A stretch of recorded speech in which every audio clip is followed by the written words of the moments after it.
poco nosotros, para darles también pistas para que completen ese trabajo. Entonces, bueno, charlando con Matías y con Gaby, que están acá en nuestras clases, y ellos están haciendo su observación de práctica, como les conté.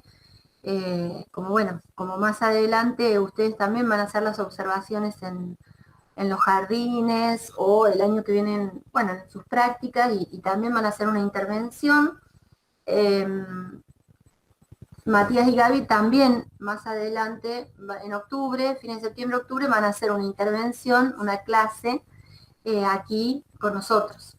Entonces, bueno, también vamos a hacer hoy este ejercicio de darles pistas para que completen el trabajo práctico y para hacer el análisis. ¿Se entiende más o menos la idea de la clase? Entonces, lo que les voy a pedir que por grupos vayamos contando. Nosotros vamos a ir y venir por todas las investigaciones, pero cada grupo me gustaría que vaya contando brevemente de qué se trata la investigación, qué pudo hacer, qué pudo analizar, qué pudo encontrar.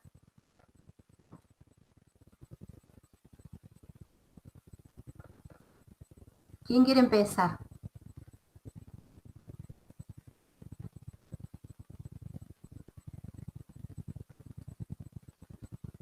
¿Leyeron las etnografías?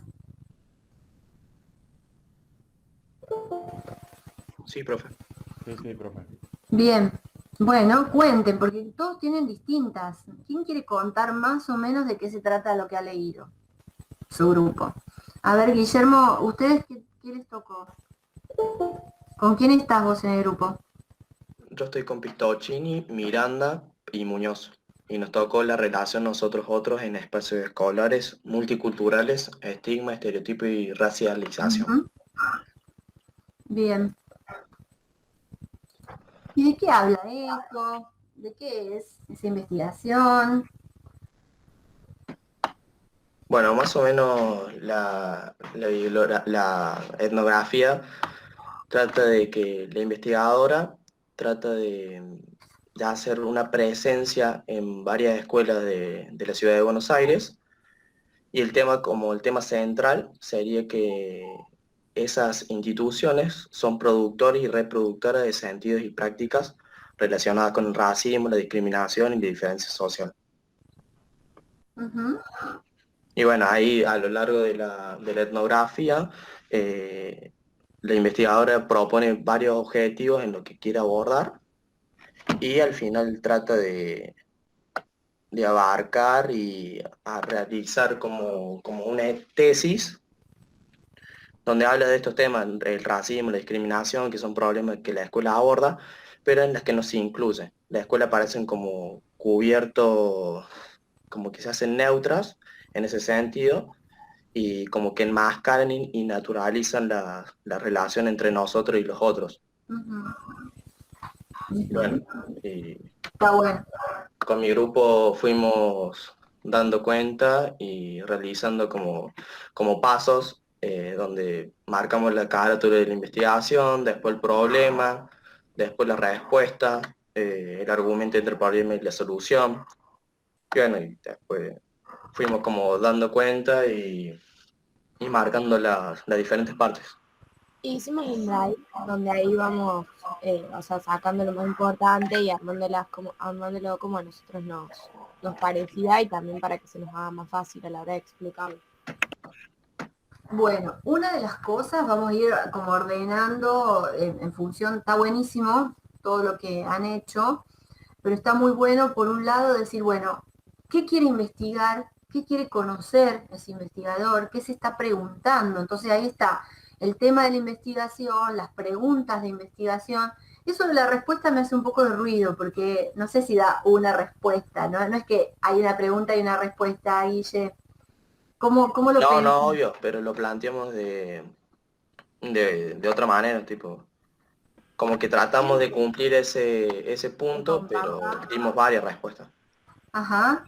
Sí, o más que la respuesta, por dónde, digamos, es la búsqueda, ¿no? No sé, bueno, ahí vamos a ver cómo lo pusieron, pero digo, está bueno, entonces pensar en el tema, en las preguntas de investigación, todo esto bajo el precepto de que ustedes están en segundo año y no han tenido materias de investigación. O sea que yo entiendo que ustedes intuitivamente, y por lo que dice el texto, lo van a descubrir. Yo no voy a pretender, acá no es una materia de TFL, ni de tesis, ni de investigación. Entonces, digamos, la idea es que a medida que van en la lectura del texto, el autor, acá Liliana Sinisi dice, bueno, qué me preguntaba, qué quería saber, ¿no? Y yo lo voy a ir como relacionando un poquito con Guber y con los textos del primer cuatrimestre.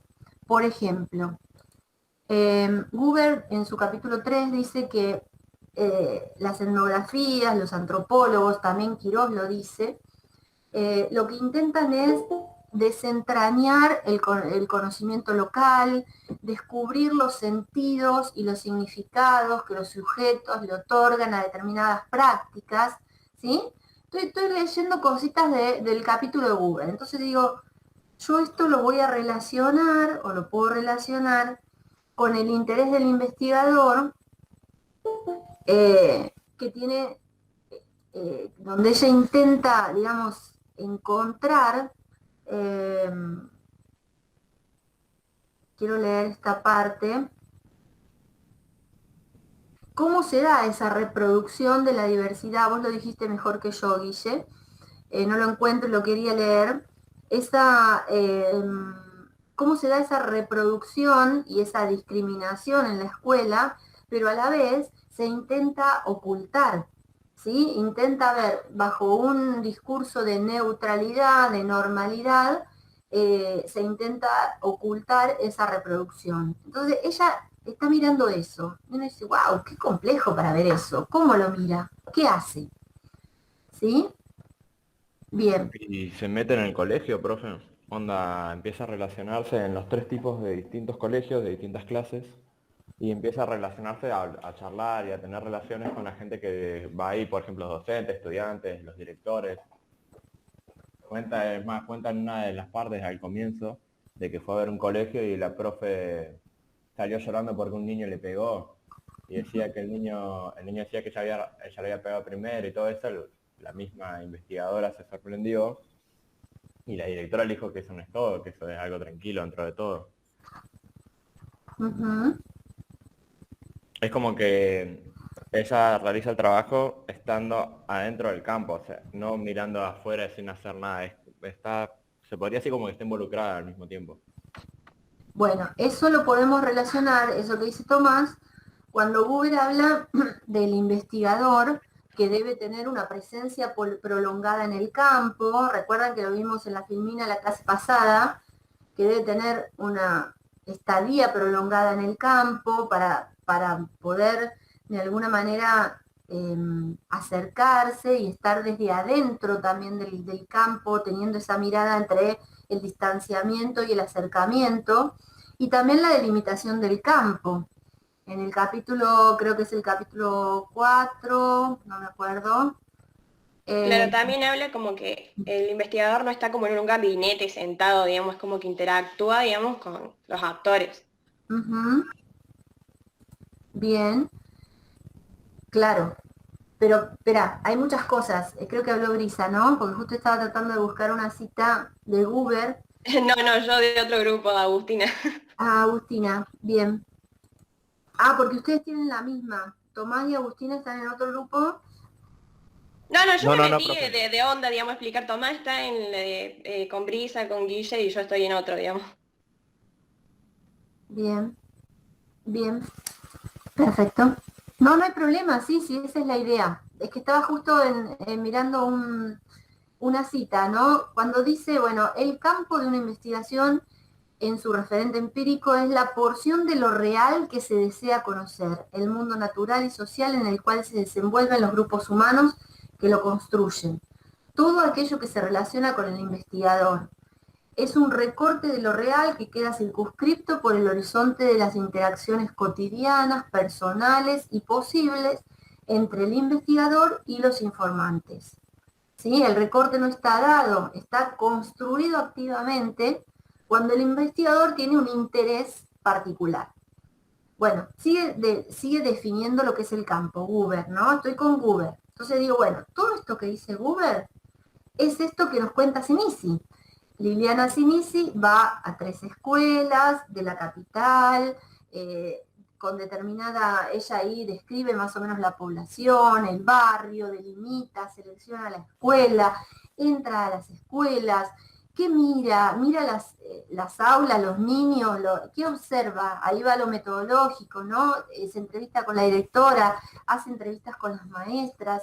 Entonces, ahí vamos encontrando pistas de cómo el investigador, en función de lo que quiere conocer, va delimitando el campo. Entonces, este es un ejemplo de, digamos, yo tengo que encontrar en Guber la definición de campo y en la etnografía el ejemplo o el análisis o qué cosas entiendo yo en esta situación especial que se entiende como campo. ¿Me siguen? Sí, profe, nosotros más o menos lo hicimos. Mira, si querés te cuento, por ejemplo, uno de los ejemplos que pusimos del tema del campo. Dale. Pusimos la definición y, imagínate, pusimos, la escuela A es una escuela de jornada simple, pero que habilitó el comedor para que pudieran acudir alumnos carenciados que necesitan de plato de comida, muchas veces como única ingesta diaria, según me informó la dirección de la escuela. Es un edificio nuevo, como dije antes, construido durante la intendencia de Casiatore. En un turno mañana encontré 4% de niños coreanos, 2% de niños bolivianos, 3% de uruguayos, 2% de chilenos y 2 o 3 niños peruanos, provenientes del interior del país, fundamentalmente en el noroeste un 10%. En el turno tarde se invertían los porcentajes, un niño coreano en primer grado, 8% de boliviano y se mantenía más o menos el mismo número de uruguayos, chilenos y peruanos. Ahí sería más que nada como, o sea, tenemos las de los 3 colegios, pero más o menos como para darte un ejemplo de lo que vamos anotando, como el tema Bien, del campo. bien.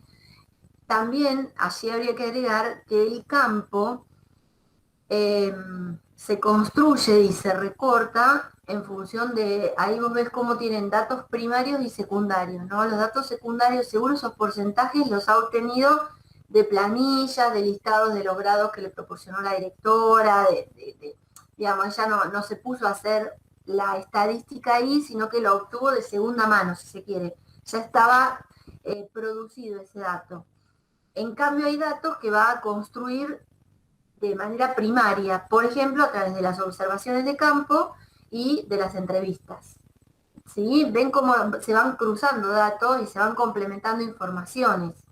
A veces la observación sola no alcanza, la entrevista complementa las observaciones y estos otros datos que van teniendo probablemente se los haya proporcionado o bien la maestra o la directora o le hayan dado planillas, etcétera, etcétera. Profe, Sí, a eso lo relacionamos con un concepto del capítulo 3 que dice, te leo la cita.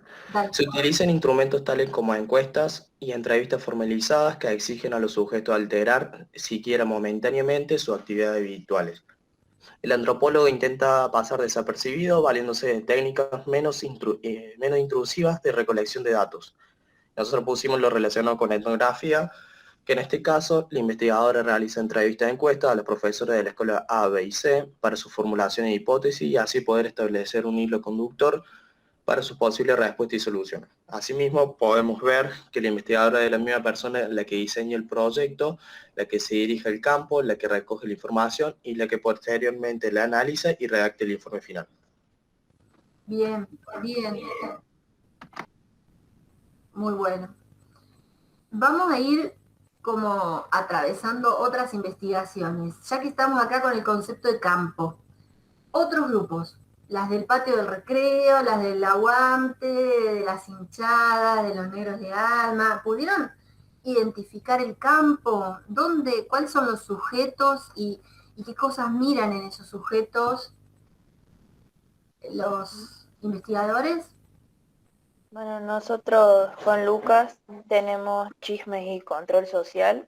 Sí, El campo vendría a ser las adolescentes de Trelew. que es un pueblo de Buenos Aires. Espera, Ale, no, Trelew es en Ah, Santa... ¿no? no, no Yo es en entendí que Santa era Cruz. Es en Buenos Aires. Chubut. Chubut, ¿Era no es Chubut? Chubut. Ah, porque yo no leí Chubut, leí Buenos Aires, por eso. No, Ah, o comparaba con es que Buenos nombran Aires. Buenos Aires para comparar las ciudades, porque Buenos Aires es muy grande y Trelew es muy chiquito. Claro. Ah, yo entendí mal. Estaba re perdida. Vamos. Bueno, pero básicamente era un pueblo pequeño y entonces ahí marcaba, como decían, la diferencia con los pueblos grandes, que lo pude notar también en mi realidad, en las realidades más cercanas, y que por lo tanto es por eso que los chismes afectaban de determinada manera en ese pueblo. Que también comparándolo con el capítulo 1 de Buber, de la articulación etnográfica, ahí hablaba también sobre sobre que había pueblos originarios que, no sé, algunos teóricos decían una cosa sobre algunos temas particulares, pero ella al ver otro pueblo no se desenvolvían de la misma manera. En este caso también pasa acá, al ser un pueblo pequeño, los chismes son como mucho más importantes y llegan al tema del que habla el autor acá, sobre que son un dispositivo de control social bastante fuerte, porque al ser todos compartir el mismo colegio, todos compartir los mismos lugares de esparcimiento, básicamente todos conocerse con todos, afecta mucho más sus formas de actuar, en este caso sobre la sexualidad, que por ejemplo personas que no conocemos a nadie. Por ejemplo, yo soy de plena ciudad del centro, entonces, no sé, había un chisme en el colegio, pero yo hacía otra actividad donde no había nadie que conozca a alguien del colegio. Entonces, esos chismes no traspasaban a ser parte de toda mi vida, todo el tiempo. En cambio, en estos chicos, como están todo el tiempo juntos, es un trabajo, el lugar de campo, bueno, tiene esa particularidad.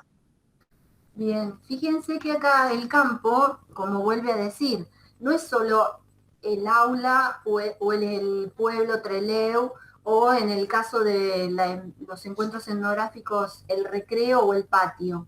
El campo también está dado, además del espacio, por los recortes que el investigador va haciendo. En este caso son los adolescentes, las y los adolescentes de Trelew, pero también en un momento dice de determinada clase media, ¿no? Porque cuando Luz, de 17 años, dice que, que van a los boliches y que los boliches que van son Acrópolis y La Recoba, nosotros vamos a alguno de los dos siempre. Después hay otros boliches, pero nunca vamos a esos.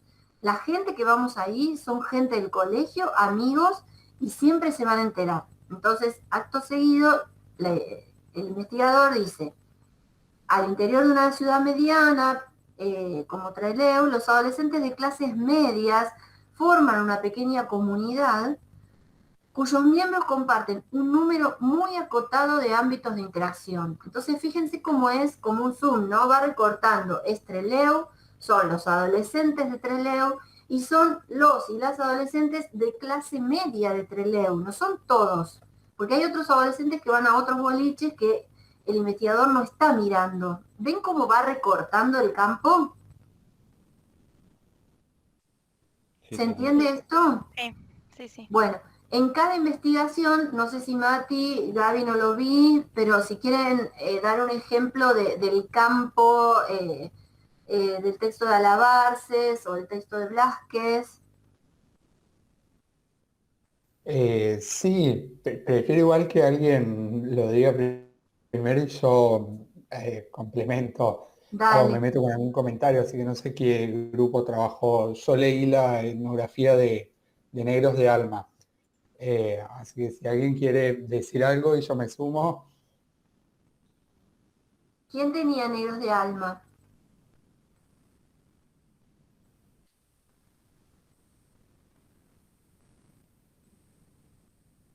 ¿No está el grupo de negros de alma?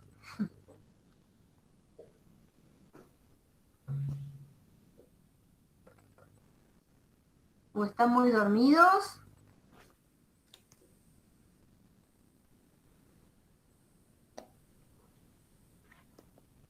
Creo que no están, profe, ¿eh? ¿Ninguno? No tengo acá abierto el grupo de los foros del aula virtual, pero bueno, Bueno, de última, si quieren, yo digo algo y si alguien que leyó escenografía me puede agregar algo a mí. claro, pero Gaby, espera, el tema sería que estén algunos de los chicos, porque si no, digamos, avanzamos Con otro grupo, otra con otros etnografía. grupos que sí están, y la idea es ayudarles a hacer el trabajo, pero si los chicos no están, a ver, me gustaría Encima vi fijarme, que había... En el foro y dice a la profe, elegimos el texto negro de Alma, es integrante Leo Masud, Mati Guayquil, Jair Rodríguez y Nicolás Quintero. Bueno. Bueno. Bueno, esperemos a ver si se suman un poquito, o no sé si vos querés comentar, Mati, como para que también quede como otro ejemplo de otra investigación. No, bueno, el camp, bueno, en Negros de Alma lo que hace es una etnografía sobre los bailes de cuarteto para ver cómo se juegan las representaciones que tienen los que participan en los bailes de cuarteto y hace una distinción entre cuarteteros, bailarines, ambienteros, fiesteros y también, bueno, la etnografía la hace durante 2 años, recopila de todo tipo de información, entrevistas con las personas que van a los bailes de cuarteto, pero también hace giras con las bandas, va por el interior de la provincia, recorre como los escenarios y también busca información de los medios de comunicación, qué dicen los diarios, qué dicen los programas de televisión, incluso Perdón, también... Matías, perdón que te interrumpa. Ahí es Sí, otra manera de cruzar datos, porque uno es la observación in situ, en el campo, prolongada, la estadía prolongada de la que hablaba Buber, en el campo, sí. y por otro lado cruzar datos que en la escuela sería una planilla, la información que le da la maestra, puede ser una planificación, y en este caso el dato está dado por los medios de televisión, lo que se dice de estas bandas. Ven como también tiene similitudes. De orden por ahí más secundario, como decían recién. Bueno, entonces el campo, si bien son los bailes cuarteto, como dijo la profe recién, de que el investigador va haciendo recortes, también son los sujetos que participan en los bailes de cuarteto, que son denominados como negros por ir a los bailes. Y hace una distinción entre los cuarteteros y los negros cuarteteros. Y bueno, también habla con todo el ámbito de la música, los empresarios también, los que conforman las bandas, y todo eso también va conformando el campo, no solo un baile de una banda en particular. Entonces, bueno, el campo va a ese sector de gente que son reconocidos como negros o son nombrados como negros, porque ahí hace un juego entre quiénes son los que los nombran negros y quiénes se reconocen como negros. Y todo eso va conformando el campo que es los bailes de cuarteto. No, creo que no hay nadie, pero no sé si quieren que siga comentando un poco más. Ahí, espera, vamos a irme echando los distintos grupos. Tengo un chisme de Blasquez, hablando de la investigación de los chismes. Yo hice un seminario con Gustavo Blasquez y él nos contaba que estuvo 2 años haciendo esta investigación de los cuartetos.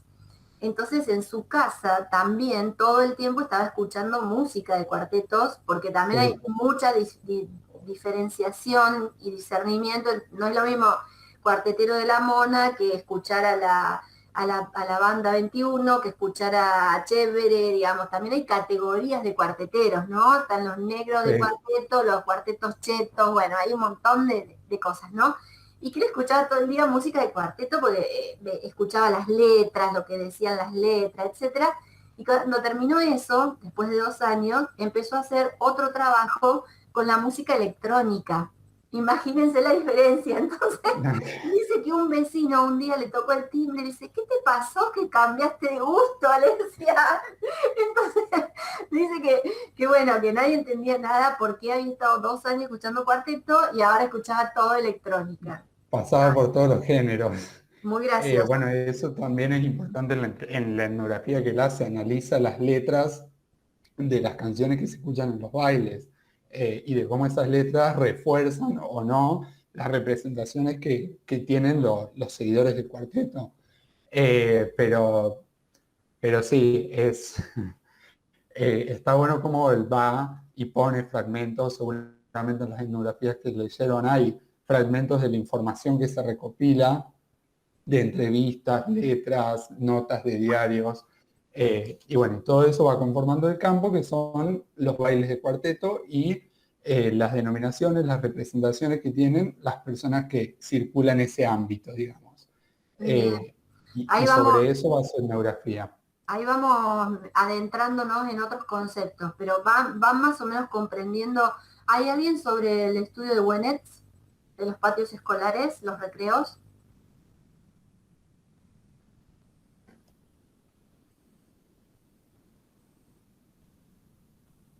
Los grupos. ¿Qué pasa hoy? ¿Están ahí? Pero me han puesto la foto nomás, ¿no están? ¿O no lo hicieron? No sé, cuéntenme. ¿O no lo animaron? Sí, no, Estamos nosotros, profe. acá estamos. Sí, Franco. Franco y Elías, ¿con quién están en el grupo? Conmigo Con también. Diego y Adrián. Espera, Elías Rubiolo, porque no tengo abierto el aula. ¿Quién más? Diego Tapia y Adrián. Sí. ¿Y quién? Adrián Tisera. Bien. ¿Ustedes tenían el de los patios escolares? El recreo teníamos nosotros. Sí. Sí, el estudio, encuentros etnográficos con niñas y niños, ay, no me acuerdo el nombre, pero sí. Recreo. Sí, ¿En el era recreo? bastante largo. Sí, Bueno. ese. Bien, sí, Wenetz es la autora. Iliana Wenetz estuvo en el IPEF en el 2019. Bueno, ¿y cuál sería el recorte de campo en este caso, gente? ¿Lo pudieron sospechar?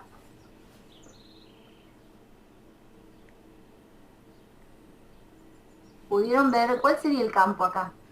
El campo sería una escuela en Brasil. Lo que se estudia en el campo sería el grupo de chicos en el recreo, que se investiga los diferentes rituales que tienen cada uno y el por qué realizan determinadas actividades en el recreo. Por ejemplo, las chicas o chicos, por qué las chicas saltan la soga o por qué realizan determinadas actividades, o los chicos por qué se juntan en diferentes edades. Más que todo, Claro. lo que quiero saber es por qué tienen esas actitudes o de dónde han sido heredadas esos diferentes rituales que realizan durante el recreo. Sí, ahí hay un par de puntitos que los quería como resaltar. Todas las investigaciones, de alguna manera, los investigadores explican ahí en el escrito qué quieren descubrir, qué quieren investigar, el tema de investigación, las preguntas de investigación, y también tienen supuestos y tienen hipótesis, ¿sí? Entonces, lo que acá dice, bueno, estas diferencias de comportamientos que pueden parecer del sentido común, por demás obvias y naturales, no obstante, hicieron que nos cuestionáramos sobre aquellas que se definían de esa manera. ¿Será que era natural que fuese así o sería algo aprendido? Las divisiones y preferencias de las niñas y los niños en el juego del recreo, ¿siempre del mismo modo, de una manera homogénea? ¿Es siempre homogéneo, digo, o es construido?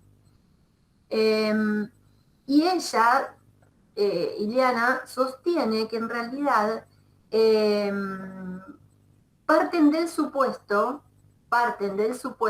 cuando hablan de supuesto o de hipótesis, están explicitando qué les parece de antemano, habrá que ir a ver si eso es verdad o no, que esas diferencias de comportamientos no son naturales, ¿Se tornan posibles esas diferencias entre feminidad y masculinidad?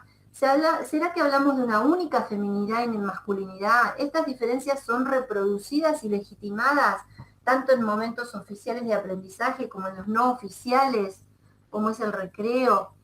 Entonces, digamos, parten del supuesto de que lo que las niñas y niños hacen en el recreo no es algo natural, sino que es algo aprendido, algo naturalizado. Y acá voy a hacer un amarre con los textos del primer cuatrimestre, el de Sociología, ¿se acuerdan? El de Villanueva N. Hampkins, que de alguna manera hablaba de lo natural, de lo naturalizado, de que los antropólogos y los sociólogos estudian cuestiones de la vida cotidiana, ¿recuerdan esos conceptos? Y que tratan de descubrir cuestiones que forman parte del sentido común, pero que en realidad es un sentido construido históricamente, socialmente, en un momento dado, en un contexto dado. ¿Recuerdan esos conceptos? Sí. Sí, sí. Bueno, ahí estoy haciendo una relación entre lo que decía Villanueva y Hampkins, vida cotidiana, natural, naturalizado, normalidad, ¿sí? Sentido común también decía. Sentido común, exacto. Y cómo ahora todos esos conceptos, estos antropólogos en todas las investigaciones los están tomando, ¿sí? En el caso de Sinisi, en la investigación de la relación nosotros-otros, la hipótesis es que la escuela reproduce estos estigmas, estereotipos, que tiene que ver con las diferencias de clase. En el caso de Wennets y de los recreos, los patios escolares, tiene que ver con las diferencias de género, ¿sí? Pero ven como hay similitudes, si bien estudian cosas que nada que ver, todos estos conceptos de naturalización, naturalizado, lo natural, lo que está dado, lo que está construido históricamente, en todas podemos encontrarlas. Y en el tema de la investigación de Jones, lo que quería leerles es cómo... Profe, sí. ¿puedo agregar algo más? Porque nosotros también usamos el mismo texto. ¿Cuál tenías vos? El del recreo. Bien. También. De que también se ve mucho este tema del estereotipo y de lo masculino y femenino. Es como que abarca mucho este tema de los recreos, los juegos en los que los chicos van a jugar, o las actitudes que tienen los chicos, o las chicas, los chicos, frente al lugar donde van a estar en el recreo. Había en una situación que ponía la etnografía de que había un grupo de niñas que querían jugar en la cancha de vóley y había otro grupo de niñas más chiquitas de primaria que estaban en ese lugar. Entonces las chicas le preguntaron si podían jugar en otro lado para que ellas jueguen al vóley. En cambio con los niños estaba al revés, era como que ellos iban entrando y no iban a preguntando, sino que supuestamente esa era la masculinidad de ir agresivamente a ocupar su lugar. Y se veía muchos temas de esto de la agresividad, y en una parte hablaba sobre la música y de cómo las chicas bailan y los chicos no se burlan, porque si no cambia este tema de del género de ser muy masculino y muy femenina. Entonces si había un chico que era afeminado o tenía esas actitudes de estar con chicas, lo trataban de afeminado, y al revés que otras chicas era como que en la escuela, en los juegos que hacían, tenías que estar más o menos construido con lo que tenías que jugar, y no jugar al vóley, por ejemplo, o a saltar la soga a un chico, sino que era como que el niño tenía que jugar al fútbol en el recreo. Bien, acá es como ellos van, a través de sus observaciones y sus análisis, van demostrando cómo esa categoría de ser varón o de ser mujer, la categoría de género, es construida a lo largo de la historia, y que el adulto lo viene construyendo desde que nace. Porque desde que va nace, naturalizando. Le ponen una pelota en la cunita, o le ponen la muñequita en la cunita, porque hay conductas aceptables para varones y para mujeres, porque hay formas de ser femenino y formas de ser masculino. Y cómo, bueno, ahí la categoría de género también es importante. Otra de las cosas que tenemos que hacer en el trabajo es un glosario, a modo de diccionario, es decir, género, dos puntos, cómo lo define las autoras. Chisme, busca, Peque, hay una definición ahí de chisme. ¿Cómo define estereotipo, racialización, discriminación? Ahí hay que hacer un diccionario donde estén las palabras que los autores definen, ¿sí? Es muy importante porque son categorías de análisis y son categorías que a veces toman de otros autores y van haciendo vinculaciones de lo teórico, porque se sustentan en investigaciones pasadas, pero también salen categorías nuevas, ¿no? La normalidad integradora, que dice Sinisi, el estereotipo de género o estereotipo de clase, ¿sí? Porque en Sinisi son más de estereotipos de clase. Los bolivianos son lentos. Esto es un estereotipo que, además del concepto de estereotipo, está constituido o integrado por una generalización y una simplificación. O sea, por un rasgo, ser boliviano, vos ya sos lento. Pero a la vez hay una hipergeneralización. Todos los bolivianos son lentos. Es decir, por haber nacido en un país, sos de determinada manera, ¿no? Esto es impresionante cómo el estereotipo se configura, ¿no? O por escuchar cuarteto, sos negro, y sos esto otro, o sea, para un poco, me gusta esta canción. Y uno dice, wow, cuánto de construcción cultural hay detrás de determinado gusto, en el caso del cuarteto, de determinada conducta, en el caso de jugar un juego u otro juego en el recreo, o determinada forma de hacer una cuenta, o el volumen de la voz, ¿no? Porque, Profe, sí. perdón, también decía en la etnografía que leímos nosotros, que era lo del chisme de la sexualidad, que según cómo te vestís, o según cuántos compañeros sexuales siendo mujer, porque siendo hombre no, tenés, sos puta. Uh-huh. Bueno, no, dale, perdón. Dale. No, y que todo esto también cambia si sos hombre, porque si sos hombre sos ganador. Lo único que te denigra, digamos, siendo hombre es ser infiel a tu pareja, que también entra ahí en juego la monogamia y bueno, muchas cosas. Y ni Claro, aún en el así, o texto, sea, sigue siendo fuerte más la infidelidad de una mujer que de un hombre, digamos. uh-huh. Bueno, claro, ahí, el texto, decime. no, que el texto habla como que la infidelidad se ve mal en ambos sexos, me baso en el texto, y que la diferencia se crea cuando son solteros, donde la mujer, si tiene con mucha gente, todo, ya es una atorranta, mientras que el hombre es un ganador. Pero a su vez, que claro, acá cuando define él el chisme como acá exactamente un relato sobre el comportamiento ajeno transmitido entre dos o más personas, percibido por sus interlocutores como información despreciativa sobre terceros y o potencialmente perjudicial para ellos. Entonces en el hombre sería el chisme no por lo mismo que a la mujer, porque juzgan, dicen que es un ganador si está con muchas, sino que si no está con gente, es juzgado, está mal visto. Entonces también influye en ese sentido el chisme, que básicamente por ser mujer tenés que, no sé, no vivir tu sexualidad de una manera, y si sos hombre tampoco tenés que vivirla de otra manera, por el simple hecho de... O sea, en realidad te critican por cualquier cosa, porque si sos hombre y no haces nada, sos un boludo. Y decía que por ahí en otras sociedades sí valoran a la mujer virgen y tal por el tema de de la religión. Claro, pero en el caso de esta sociedad que analiza, no, tampoco. Claro, no tienen una figura positiva. Claro. Es como que tienen solo la mala y que lo que hay que hacer es no ser la mala, pero no tienen la figura positiva en este campo, en este lugar. Y a su vez también lo curioso de este texto es cuando se habla de, bueno, que como el feminismo también está como tratando, como que haciendo, pensando de otra forma, entonces las mismas chicas comienzan a mencionar esta, que es distinto, o sea, ¿por qué el hombre es ganador si hace lo mismo que la mujer, y la mujer no es considerada igual?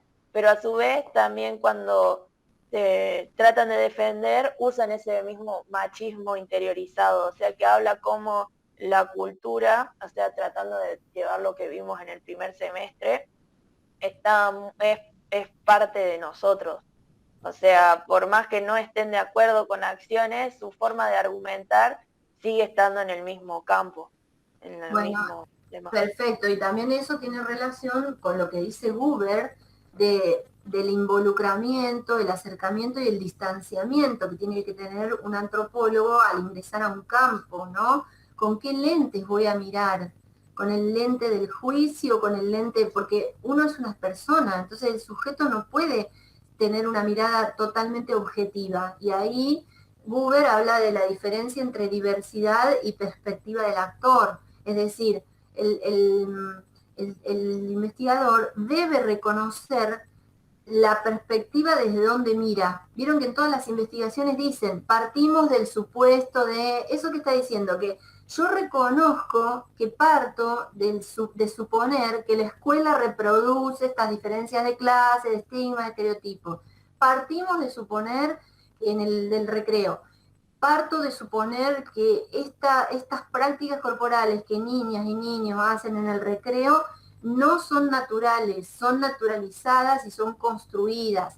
Partimos del supuesto tal, porque eso es lo que Buber dice que el investigador debe reconocer desde los marcos conceptuales, desde dónde parte, para decir esto y para mirar una realidad social. ¿Lo ven cómo lo que dice Buber en la teoría se encuentra acá en la investigación? Que también desde esa perspectiva van a ir construyendo las categorías que aparecen después en las distintas etnografías.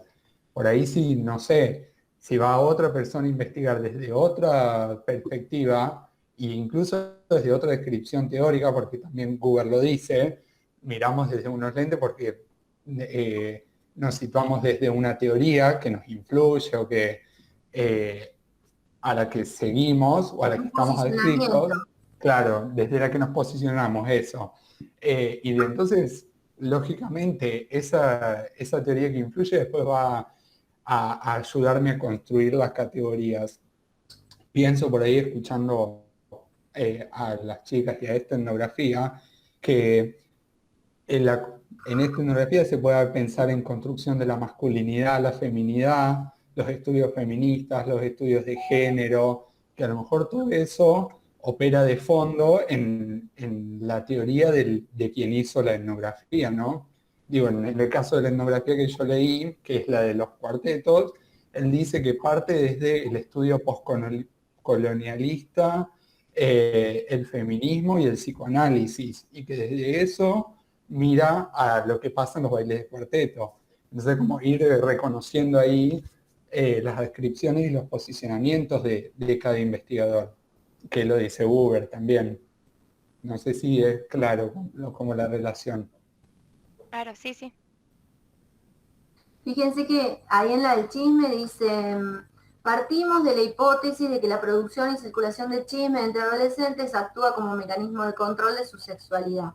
Entonces habla del chisme y de los mecanismos de control. Y después va, digamos, desagregando. ¿Cuáles son esos mecanismos de control? La vigilancia, la regulación y la sanción. Es decir, primero te vigilo, después regulo que no estés con tantos en el boliche, que no estés tan seguido, que no seas infiel, etcétera, etcétera. Y si lo haces, te sanciono. Digo, como pasos que el investigador va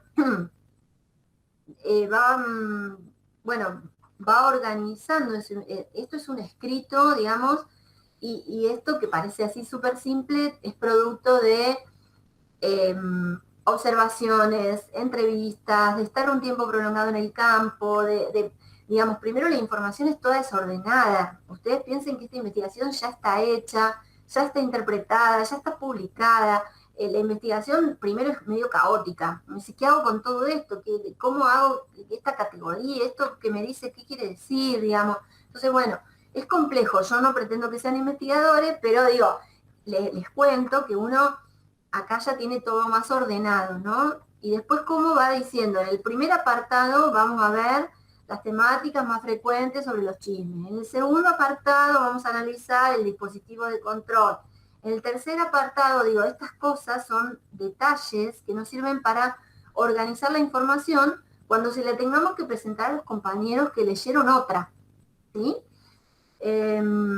Otra investigación. Entonces tienen que organizar cómo le van a presentar a los compañeros. Algo más para agregar. Sí. Que así como los investigadores tienen sus representaciones, sus posicionamientos, nosotros o ustedes al leer las etnografías también. Entonces, está bueno por ahí reconociendo, mantenerse alerta. No me acuerdo quién, me parece que Alejandra, dijo algo como, no se sintió identificada, pero leyó la etnografía y era una realidad que ella había vivido. Y bueno, si es una realidad muy cercana a la nuestra, por ahí nosotros también vamos a tener una mirada en particular sobre lo que se está investigando o lo que estamos leyendo. Entonces, en el análisis de la entrevista, traten, a modo de sugerencia, ¿no?, de reconocer eso, nuestras representaciones también, además de las del autor. Uh-huh. Claro, cuando yo lo leí pensaba que yo tengo una amiga que es de Colonia Tirolesa y claro, en el colegio nunca hubo un chisme básicamente de ella, todos la veían como la nerd, así, tranquila, por así decirlo, pero después hasta yo, y cuando la conocí más a fondo, me contaba historias que yo decía cómo es posible, y claro, porque ella, al ser de Colonia Tirolesa, ella, no sé, salía de joda, iba a fiestas de Jesús María, no se encontraba con las mismas personas. Y a su vez ahí en Colonia Tirolesa tenía una vida que cuando venía acá al centro, al colegio, era muy distinta. También, por ejemplo, ella mucho decía que ella necesita salir de ese pueblo porque que es lo que encontré también en la etnografía, que hablan de lo que pequeño que es, que como que no tienen privacidad. Porque claro, ella, por ejemplo, estando en el pueblo, todos se conocen con todos, si tiene un novio ahí, no lo ve todo el tiempo si terminan, y todos se enteran de lo que hizo, pero llegaba acá a la ciudad y ella básicamente es como, ella ahora cuando viene a la ciudad es como más libre porque no se siente esa vigilancia que habla el texto. Uh-huh. Por lo tanto, nunca llega la regulación, nunca llega la sanción, por ejemplo. O también una vez, no sé, salí con un chico que le pasaba lo mismo en Altagracia y él buscaba de salir con chicas de Córdoba para que todo el pueblo de Altagracia no se entere de todo lo que hacía, o sea, quería mantener una privacidad. Y bueno, lo comparaba mucho con el texto, que estos chicos no tenían esa posibilidad, por ejemplo. Bien. Entonces repercutía mucho. Alejandra, en esta instancia está bueno esto que vos estás haciendo, pero nosotros lo que tratamos de hacer es tomar un ejemplo, vos estás trayendo otro ejemplo, pero digo, los ejemplos nos tienen que servir para relacionarlo con categorías teóricas. ¿Por qué? Porque si nosotros nos quedamos en el ejemplo, nos quedamos como en la anécdota. El esfuerzo que yo les pido es que al poder relacionarlo con otras categorías que son más teóricas,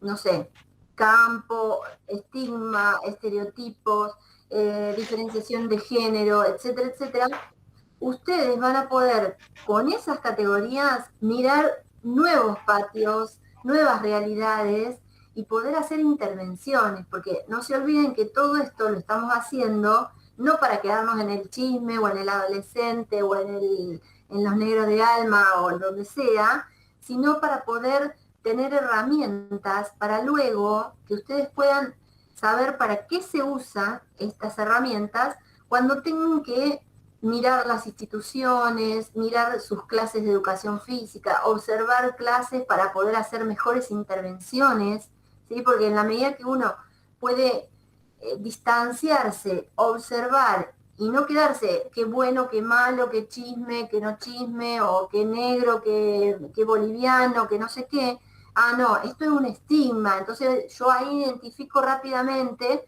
decir, no voy a mirar al boliviano, voy a mirar a Alejandra, que es la alumnita que tengo en este patio, y qué propuesta voy a hacer para este grupo de niños, tratando de alguna manera de reconocer los supuestos que yo traigo y de velar, sacar el velo, digo, mirar con otro lente y poder mirar a ese grupo de niños para poder hacer una propuesta de educación física que sea adecuada, que sea copada, que sea lo que ellos necesitan.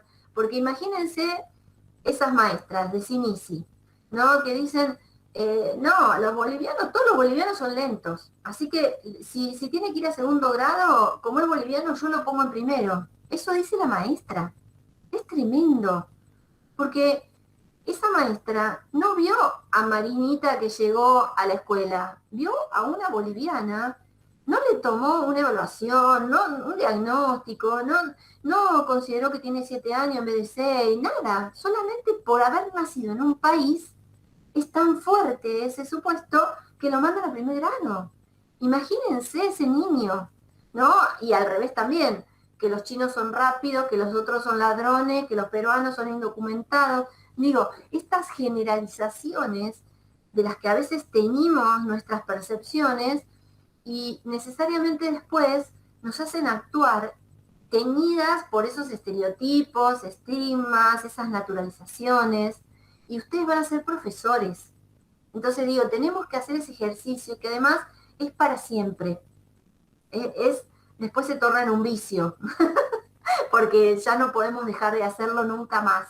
Digo, esto de decir, che, acá, ¿qué está pasando con este chico, con este grupo? ¿Cómo hago? ¿Qué tengo que mirar para para hacer la mejor propuesta posible para este grupo? ¿Se entiende más o menos por dónde va? Está bueno igual ahora en esta instancia que vos traigas esta anécdota a tu amiga, pero digo, el ejercicio es abstraernos y relacionarlo teóricamente. Claro, o sea, yo lo decía más porque, o sea, era una forma de ver más cómo el campo, el espacio que uno elige va a impactar también en lo que se va a poder investigar y descubrir, lo que importa del sujeto. Por ejemplo, era el mismo tema de los chismes, pero agarras un campo tal de sujetos y tal vez en este caso tenía distintos resultados porque son distintas vivencias, que también lo habla Quirós y Buber. Tal cual. Muy bien. Que Bien. también agrego algo más. Sí. Todo esto de poder reconocer las categorías teóricas y ir relacionando con las etnografías, ponele, en tu caso te puede servir para después analizarte a vos en tu propia práctica y en ese modo de funcionar con el chisme o con esta chica que era de otro pueblo, entonces ver qué sentidos había ahí detrás.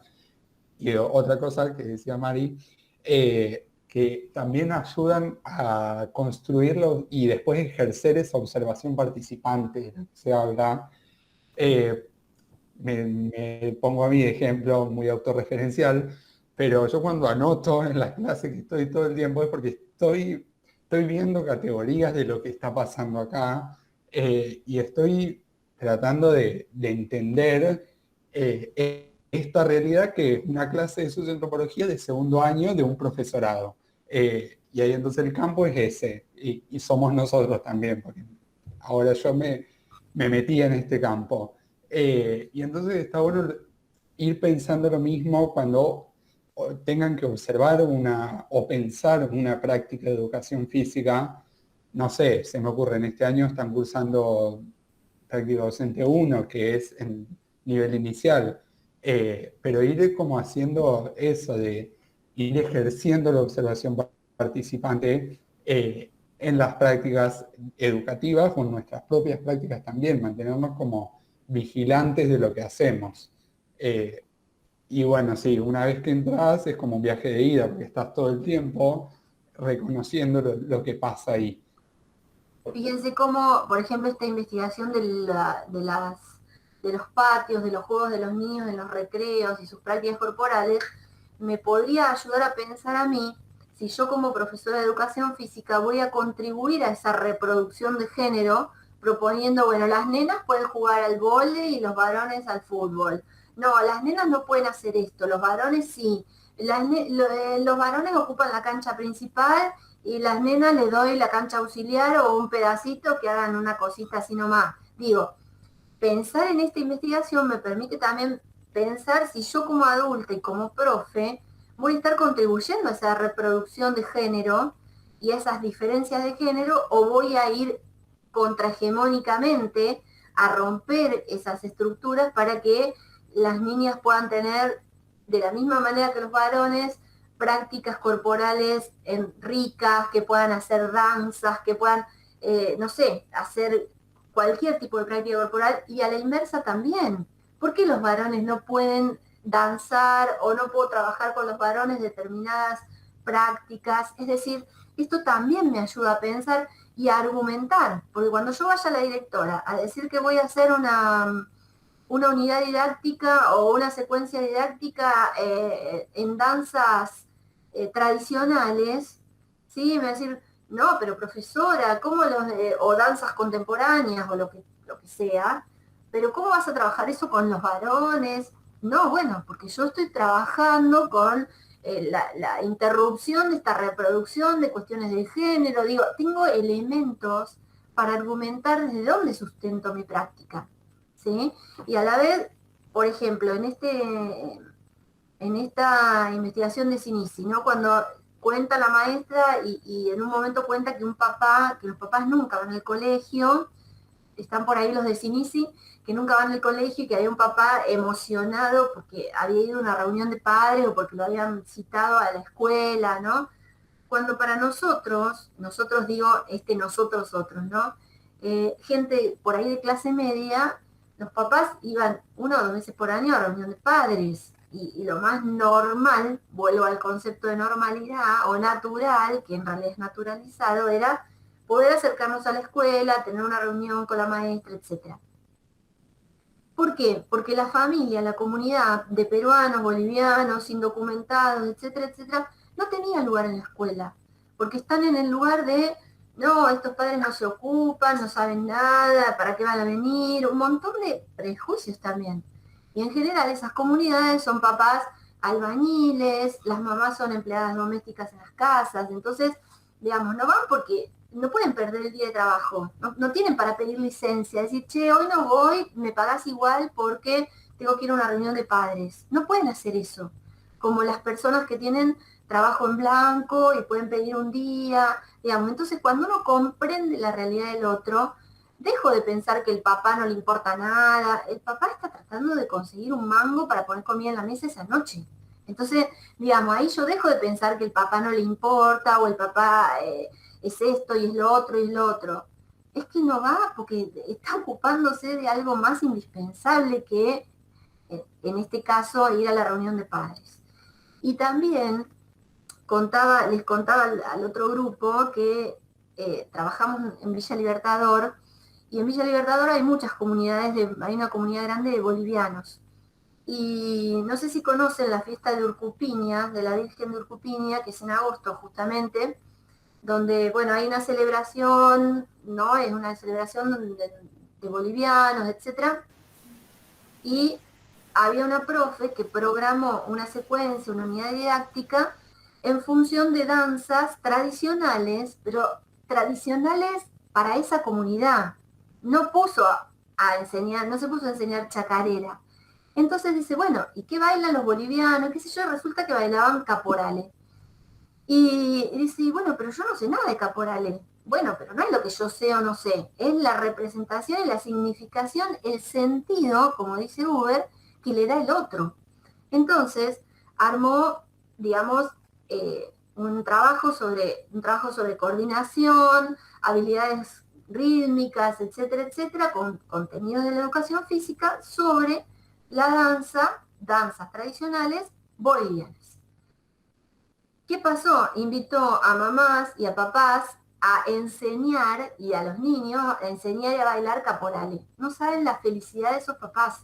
No les puedo explicar por qué. Porque estaban yendo a la escuela desde un lugar de ser maestros ellos, de te vengo a enseñar esto que yo sé, que te puedo enseñar. Entonces Entonces digo también, en lugar del saber y del no saber, el habilitar al otro a enseñar algo, y el profe ponerse en el lugar de vos sabés más que yo de esta danza, está buenísimo, porque eso acercó a la comunidad, bueno, hicieron una feria del plato, juntaron plata para comprar material, un montón de otras cosas, ¿no? Y me hacía acordar que yo trabajaba en una escuela que los papás no podían venir nunca los días de semana, justamente porque trabajaban. Entonces, como yo en ese momento trabajaba con viajes de egresados en diciembre, negociaba con la dire y le decía, bueno, yo vengo algunos sábados y después no vengo en diciembre, porque yo me quería ir de viaje a trabajar con los egresados.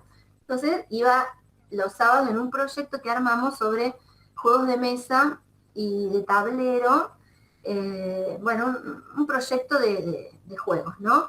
Y claro, había papás carpinteros, por ejemplo, que iban los sábados y nos ayudaban a hacer los tableros de mesa y las mamás a pintar los juegos del patio y un montón de cosas. No saben la felicidad de esos papás que podían compartir sus saberes, llevar una herramienta y nos podían ayudar a hacer los tableros. Por supuesto que después jugábamos en el proyecto en la semana.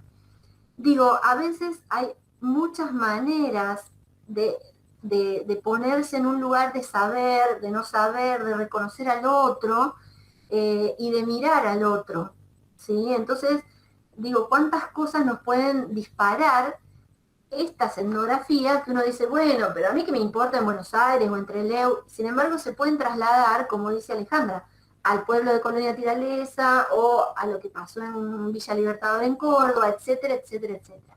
Digo, esta también es una característica de las etnografías, lo cualitativo, lo particular. Después, cuando yo lo relaciono con categorías teóricas, lo puedo de alguna manera trasladar o utilizar esas categorías para mirar otros campos que me sirvan de base. ¿Se entiende esta relación? Sí, profe, se entiende. También, profe, no te tenés que, siendo docente, tenés que centrarte un poco y conocer la realidad del grupo en el que vos vas a dar clase, con ese tema de los bolivianos que trabajaron con los padres y todo, ahí ya no le enseñás le enseñás todo el tema este de la realidad más que todo, lo que ellos pueden hacer.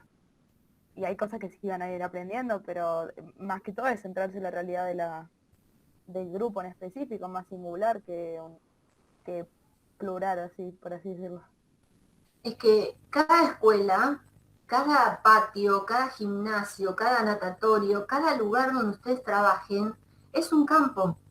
Digo, es un recorte, es un pedacito de realidad donde ustedes ahí tienen 50 minutos esos niños, pero esos niños tienen familia, tienen una comunidad, una vida social, una historia, un contexto, creencias, una cultura institucional, porque la escuela también delimita muchas cosas. Van a tener muchas directoras que te van a decir, no, esto no, acá en esta escuela no se hace, ¿no? Y decir, bueno, pero ¿y qué hago yo? Y yo siempre digo, bueno, está bien, entre lo instituido y lo instituyente, ¿no? Entre lo que viene siendo siempre, pero está naturalizado, y qué cosas puedo hacer sin salirme y tirar cualquiera, ¿no? Entonces digo, bueno, ¿cómo rompo esas naturalizaciones? Si yo puedo argumentar por qué quiero hacer determinada cosa, voy a ir convenciendo. Por supuesto, también eso es un proceso. Y también depende, que ya lo vamos a ver con Bourdieu, de la posición en el campo que cada uno ocupe. Porque no es lo mismo si yo soy suplente por un mes, que si yo soy la profesora titular, jefa del Departamento de Educación Física. Digamos, ahí hay una posición que ocupo de poder, de disputa, de poder demostrar que esto está bueno, que esto hace bien, de por qué yo estoy argumentando hacer este proyecto y no otro, que por supuesto eso lleva tiempo, lleva capacitación, lleva curiosidad, lleva mucho trabajo. Digo, es más fácil tirar la pelotita y hacer fútbol y vóley, claro que sí, pero les aseguro que es muy aburrido y que para, no sé, para estar, no sé, casi 30 años que llevo dando clase, si no hubiera sido de esa manera, en esa búsqueda permanente de mirar al otro, no es posible sostener. Terminás siendo un docente frustrado, qué sé yo, aburrido, que lo único que querés es jubilarte, que odias a los pibes, que esto boliviano de mierda, no sé, digo, y conozco docentes así. Pero digo, también es un posicionamiento político y ético en términos de Freire. Digo, es desde donde yo me paro para ser docente. ¿Sí? Bueno, nos fuimos de las investigaciones. Otro punto importante que ustedes tienen que hacer para la presentación del trabajo es el glosario, ¿no? Entonces, definir las categorías que ustedes se encuentran. Yo acá marqué algunas, digo, bueno, chisme, normatividades de género. ¿Qué será eso? ¿Cómo lo define el autor, el investigador? ¿Cómo define género? Xenofobia, alterofobia, discriminación, ultrarracionalista, neonarcisismo, estereotipo, racialización, normalidad integradora, multiculturalismo, conservador, liberal, estoy tirando miles de conceptos. En el caso de... sí, voy a pasar las consignas. Pero les estoy como desarrollando un poco de qué se tratan las consignas, ¿sí? Para darles pistas de qué tienen que hacer. En el caso de Mati, en Negros de Alma, bueno, la diferenciación entre bailarines, cuarteteros, ¿qué más? Sí, bueno, primero eso, quiénes son los negros, quiénes son negros de alma, bailarines, cuarteteros, ambienteros, fiesteros, pero también habla, por ejemplo, de lo abyecto, que esa es una categoría que él usa desde una teoría que es la teoría feminista. Entonces, bueno, ¿a qué se referirá con lo abyecto? Estaría bueno por ahí porque aparece medio repetido. También pienso en la heterosexualidad y la homosexualidad, entonces el género también es otra categoría que aparece.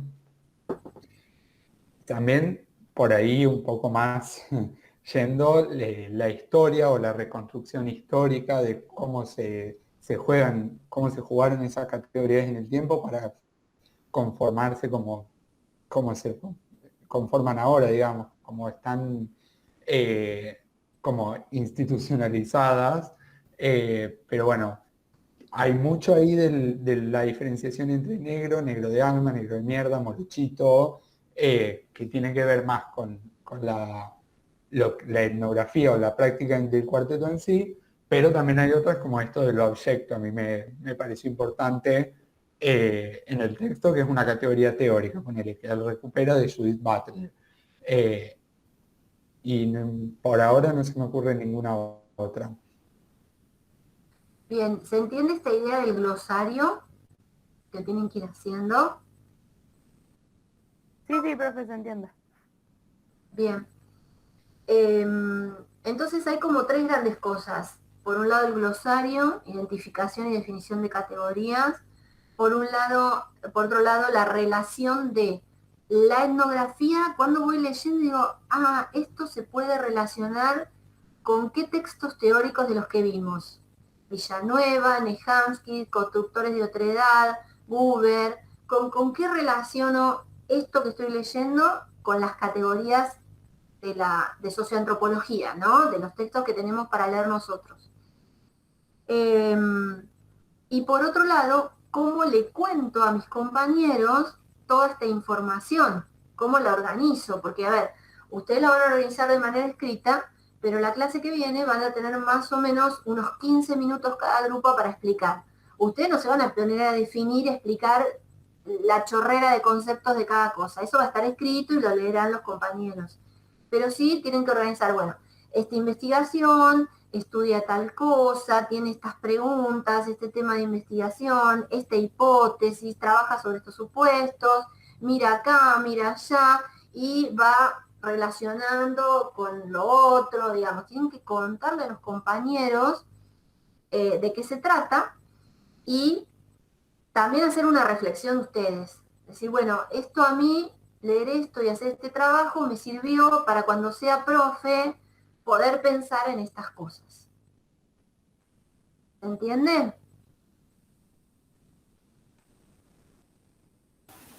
Sí, profe. Sí, profe.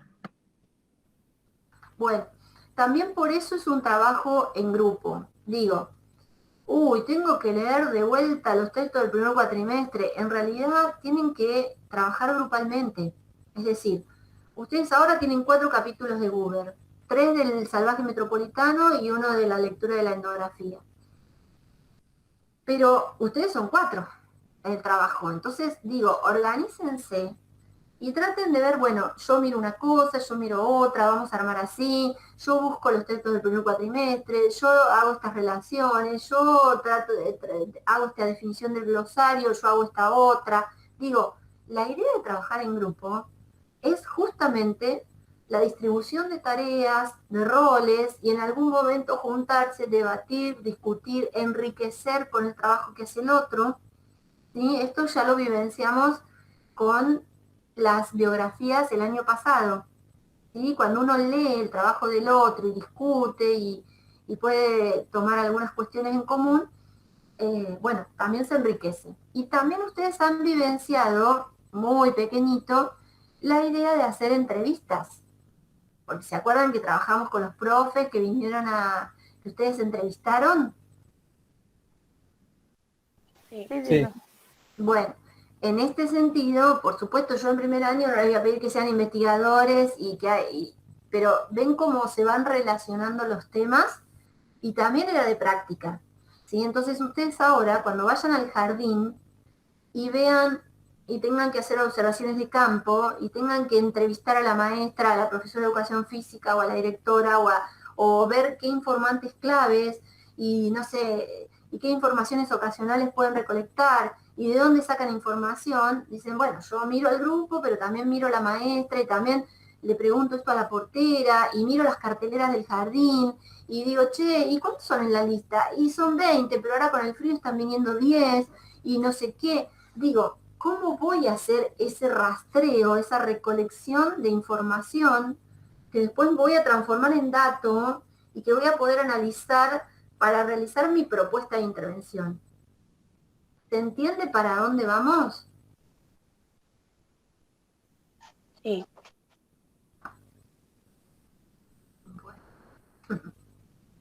¿Es mucho? ¿Está difícil? ¿Está áspero, como dicen ustedes? ¿O? Más, mis hijos está áspera. Estuvo áspera hoy la clase. ¿Cómo lo ven? ¿O vamos bien? Por ahora, está bien, por ahora. Bien. Yo estoy entrando en pánico. Sí, no quiero ver un niño de jardín ni loca. ¿Van a ir al jardín? ¿Qué van a hacer con las prácticas? ¿Saben algo más? Por ahora sí, vamos a jardín a mediados de septiembre y tenemos suerte, dijo la profe. Pero si no, Creo que íbamos a por ahora iniciar virtual sería. Bueno, una vez pasó que yo les contaba a los estudiantes y me decían, pero profe, yo no voy a poder mirar, sentir, tocar, investigar, dar clase, todo junto. Bueno, es de a poco, claro, yo no voy a pretender que ustedes hagan este análisis el primer día que van al jardín, pero digo, tienen que tomar conciencia de la complejidad de lo que es un campo de intervención, porque todas estas son herramientas para hacer la mejor propuesta de intervención posible, ¿sí? Y además, eso también es un ejercicio, ¿no? Que se empieza ahora y es para siempre, y después se va uno ejercitando y bueno, capacitando cada vez más. Y una vez pasó que habíamos pensado en una intervención en primer año con juego, y venían los niños de 4 años a IPEF, a jugar con nosotros. Estábamos con juego, práctica y problemática socioantropológica, y entraron en pánico, como dice la Peque, y veían bajar a los nenitos del jardín, y uno me dice, no, profe, yo no voy a hacer nada porque son muy chiquititos. Y le digo, pero están acá los pibes, ¿qué no vas a hacer nada? ¿Te vas a ir al baño? Un ataque de pánico le agarró. Entonces, no, pero son muy chiquitos. Le digo, pero no es un negocio, te voy a decir, dame un talle más grande. Los niños de 4 años son estos que están acá. Entonces, Eso me pasa en el natatorio porque yo tengo el grupo inicial Y por ahí, no sé, comienzo a ver que caen menores de 4 años, pero de repente, o sea, como vienen de una, no tengo la preparación psicológica. Y a veces voy con una planificación con los que van siempre, y me caen todos los pequeños y a su vez a veces hay problemas en la pileta, que está frío, que está acoso, y bueno, ahí hay días que fallo lamentablemente, pero cuando los días que no fallo, pues se siente bastante gratificante cuando veo que los niños sí lo han disfrutado. Claro. Pero sí me pasa de ver pequeños así, que comienzan a llegar, y yo estoy como, ¿y cómo es que voy a estar sola con ellos? Menos de 80 centímetros no quiero nadie.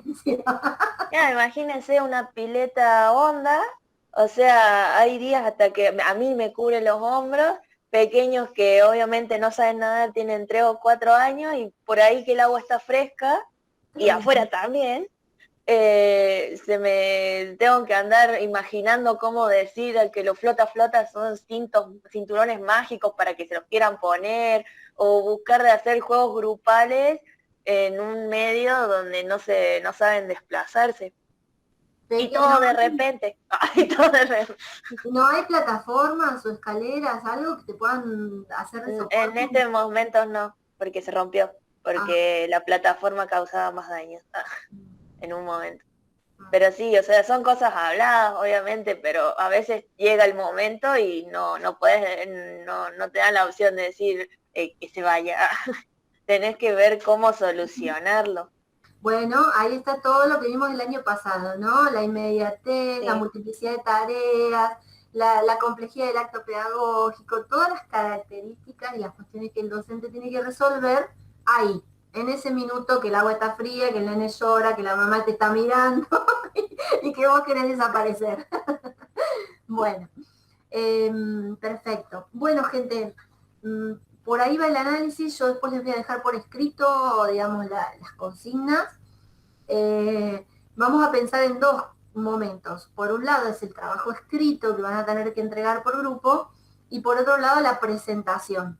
La presentación va a ser en el próximo Meet, dentro de 15 días. Y ahí van a tener unos días más para ajustar cuestiones de lo escrito. ¿Se entiende? Y luego entregar. Pero más o menos en 15 días terminamos con esta unidad de etnografía, porque después vamos a ir a la unidad 3 sobre identidad, que vamos a retomar los temas de las etnografías. ¿Sí? Profe, ¿también nos guiamos por los textos del cuatrimestre anterior? Sí. Ah, bueno, genial. Siempre se van integrando los otros textos. Igual vamos a hacer más hincapié en los en los 4 de Buber, ¿sí?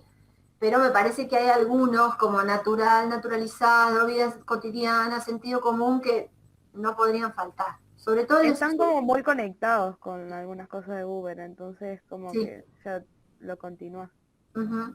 Así es. Así es. Bueno, gente, pero digo, más hincapié en los textos de esta unidad 2, pero si se les dispara alguno y está bueno que lo conecten, también. Bien. Bueno, gente, si no hay más que decir, nos estamos encontrando dentro de 15 días. La semana que viene tienen para trabajar en grupo, tienen tarea y finalizar la unidad 2. ¿Está bien? Sí, Profe, dale. Buenísimo.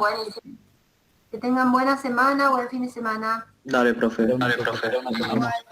Gracias. No, profe, cuídese. Chao, profe, nos vemos. Chau, profe, gracias.